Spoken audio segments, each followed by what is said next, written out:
Good evening, everyone. I'm Riley King, and welcome to the Riley King Newscast, right here on the Riley King Network. Let's begin. First up, man accused of taking wallet from 85-year-old veteran. Police say surveillance photos led to quick identification of suspect. Let's take a listen to that video from WMUR News 9, Ray Brewer.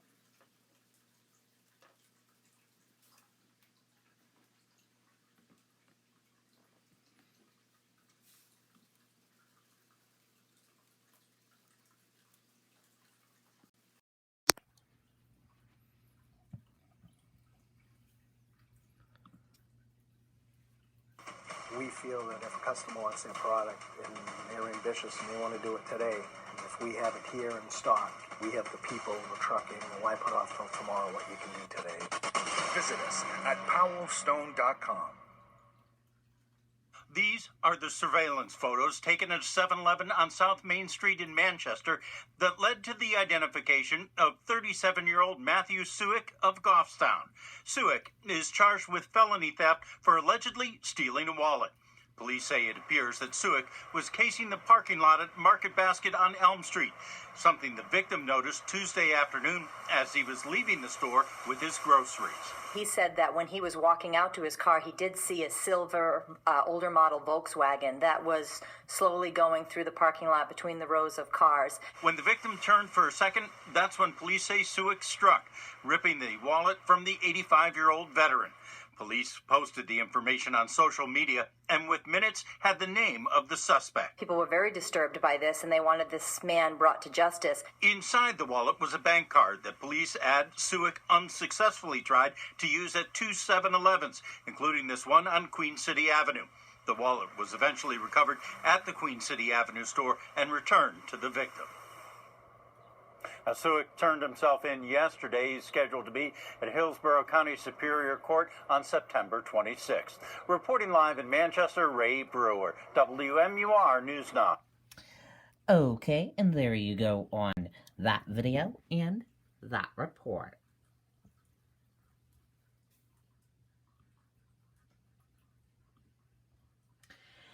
Beekeeping program helps veteran cope with PTSD. Hives and Heroes offered by Manchester, VA. Let's take a listen to that video from WMUR News 9.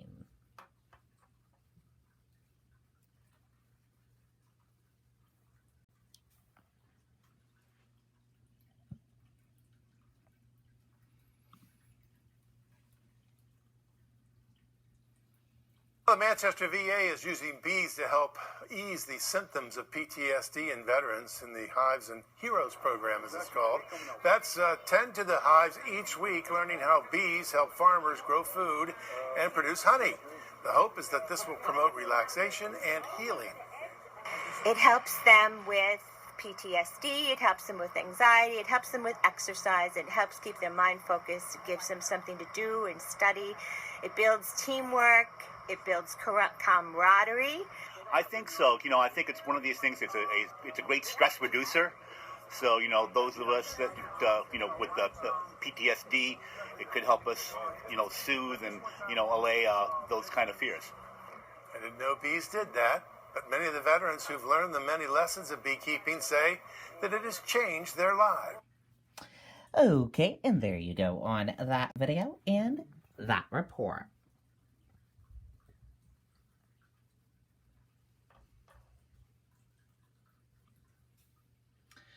Watch conversation with the candidate with Joe Biden.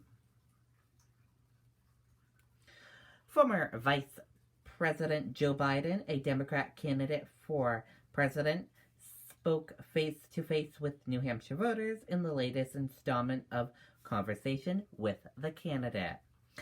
See the full conversation at 7 p.m. on WMUR and streaming above this article on WMUR.com and in the WMUR mobile app. An online only 30-minute extended conversation will be available within this article after 7:30 p.m.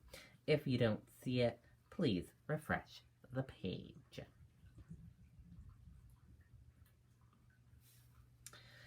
Nurse on leave after giving wrong baby to mother at Concord, New Hampshire hospital.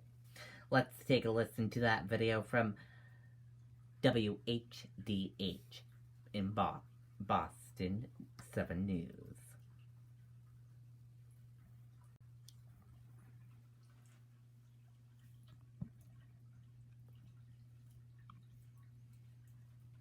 The New Hampshire Department of Corrections has immediate openings for corrections officers. Apply today. Now on just one station, it's a mother mix-up at a New Hampshire hospital. A nurse handing a newborn to the wrong mom. The hospital is taking action now. 19's Alex Chapada with a story you'll only see here. That nurse has been placed on administrative leave. The hospital says she is remorseful and has acknowledged the mix-up. The infant mix-up happened here at the Family Place unit at Concord Hospital. The hospital says on Sunday, a nurse brought an infant to the wrong mother to be fed. The infant's grandmother is reacting. I could not believe it. I was completely shocked and utterly disgusted. The hospital acknowledges a nurse didn't match the newborn boy's wristband to his mother's, but the grandmother says an alarm was also ignored. There was an alarm going off that said wrong baby, wrong mother. They shut that off. And they never compared bracelets. In a statement, the hospital says the infant received 5 milliliters of formula, which was part of the infant's care plan. Within 10 minutes, the error was discovered and the infant was returned to her mother. My daughter had just underwent 41 hours of labor. She had been on narcotics for the first time in her life, ended in an emergency C-section. So the first time that she saw her baby, she was very drugged. So when they brought this baby to her, it was really like the first time seeing her baby. Both mothers were informed of the error, and the hospital says this was an unfortunate case of human error. I think it's hard enough being a first-time mom and worrying about what kind of parent you're going to be, and then to have that happen, that just adds to it. The hospital says no harm to the infant occurred. In Concord, New Hampshire, I'm Alex DePrado, 7 News 19. Okay, and there you go on that video and that report.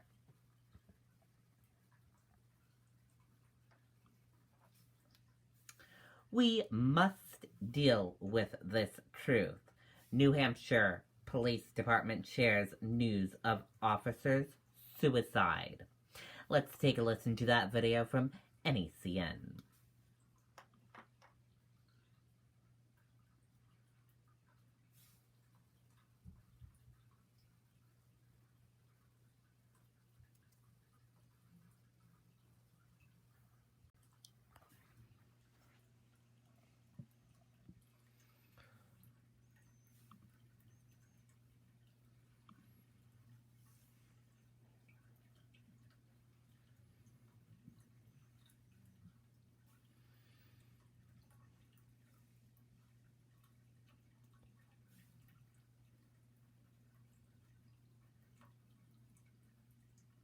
Tonight, a story few people want to talk about, especially police officers. More officers are dying from suicide than in the line of duty. And tonight, the story you'll only see on NBC Boston as investigator Karen Hensel takes you beyond the crime scene tape and into the silent crisis. Chris and Shannon, they are the ones that we call in crisis. Police officers seeing the most traumatic events every day. 138 officers committed suicide last year. One of them, a longtime cop. His name is Jesse. 911. I need a deputy to come to my house. What's going on? My husband has committed suicide. October 2016, Heidi Harper returning home from EMT training. I don't know. I came home and he sitting in the garage. I can't touch him. I can't go in there. Oh my God, oh my God, oh my God. It was a Thursday night. Her 4 children upstairs sleeping. He doesn't have a pulse. Heidi, what's his name? His name is Jesse. Jesse Peterson, a husband and father.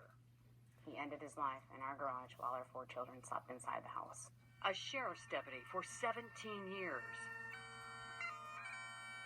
At the service, there were a lot of deputies that went up to my children and would get down on their knees and tell my kids, you know, I know your daddy's gone, but you still have a dad, and all of us here at the sheriff's office. After the casket was closed, they were gone. Not one phone call, not one letter in 1 year. It's their own uncomfortableness that they know very well it could be them. By the grace of God, their doorsteps haven't been darkened by this hell, and they don't know what to say. Heidi Harper is not alone. She was among 5 widows sharing their stories at a national conference on cop suicide in Sturbridge. I'm here because I'm angry. I'm really angry. Janice McCarthy's husband, Paul, was a Massachusetts state trooper. I'm angry about the policies and the lack of policies that were in place when Paul died. I'm angry about the day that they handed me his wallet and his badge in a ripped paper bag. Suicide is not considered a line-of-duty death, leaving most families cut off immediately from pensions, death benefits, life, and health insurance. The day that he died, they immediately shut off my health insurance. I also lost my health insurance with 4-month-old twins. I lost mine in 10 days after his, and I didn't find out until 4 days before mine was going to be shut off. After hearing one story from a widow, I just decided we needed to do something. Karen Solomon is the wife of a current Worcester police officer. You know, somebody here said my partner had a heart attack, and that was caused by the job. Well, that's a line of duty death, right? So why isn't the trauma to your mind? Her nonprofit, Blue Health, keeps track of police suicides. 93 have died by suicide nationwide so far this year, 8 of them in Massachusetts. But the website is filled with pictureless profiles. And that's how this came about. It was just really because it was just the right thing to do. And some of them don't want their faces. No, they're not ready. Is it because of the stigma? Absolutely. It's the stigma. It's the shame that they feel is attached to it. It's the fact that they've been shunned by their friends, their family, their departments because of suicide. They spend their careers putting up the yellow tape, shielding us from what they see. Decades of what they see eventually becoming the price they pay.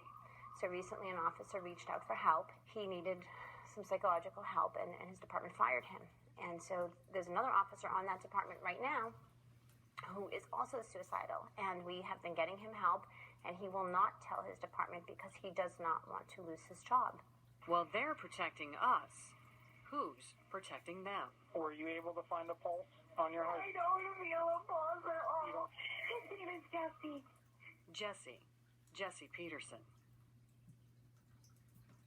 Heidi asked that we share the 911 call. She understands. Okay, and there you go on that video. And,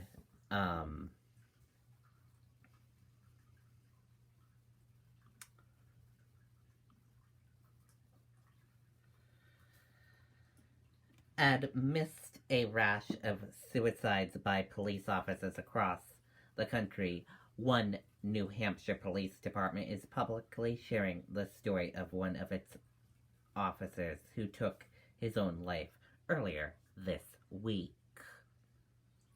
Nashua police captain died by suicide while visiting family in Seattle, Washington on Monday, the department announced in a release.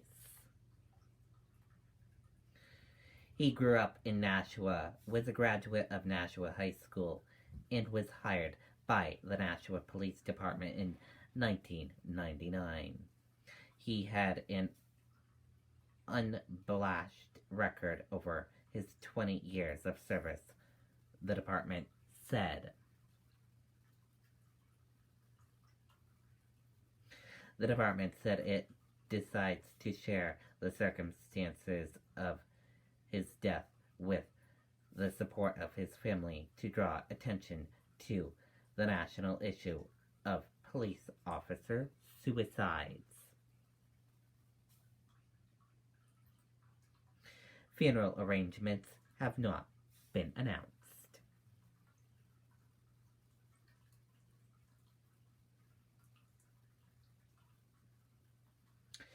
And now let's take a look at your U.S. stock market and see how your U.S. stock market closed for this Thursday evening.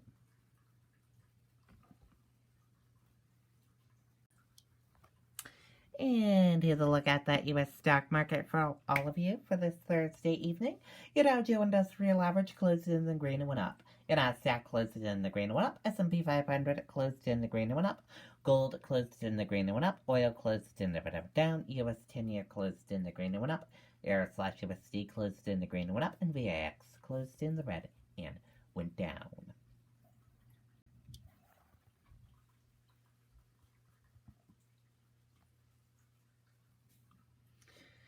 Dow Post 7-day winning streak inches closer to record after tariff delay and ECB rate cut. Stocks on Thursday approaching record levels as Wall Street designated a slew of U.S.-China trade news along with a large bond buying program for Europe's central bank.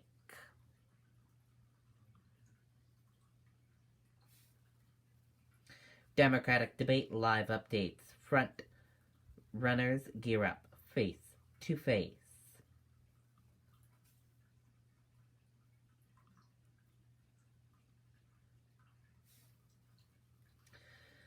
The 10 Heights polling candidates will appear for a single night of debate in Houston, hosted by ABC News and Univision.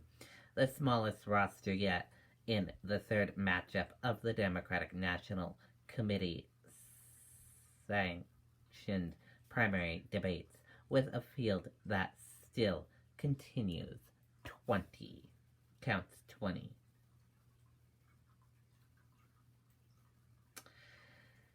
And that does it for this Thursday evening edition of the Riley King Newscast, right here on the Riley King Network. I hope you all have a great rest of your Thursday evening, and I'll sit back here tomorrow for another newscast.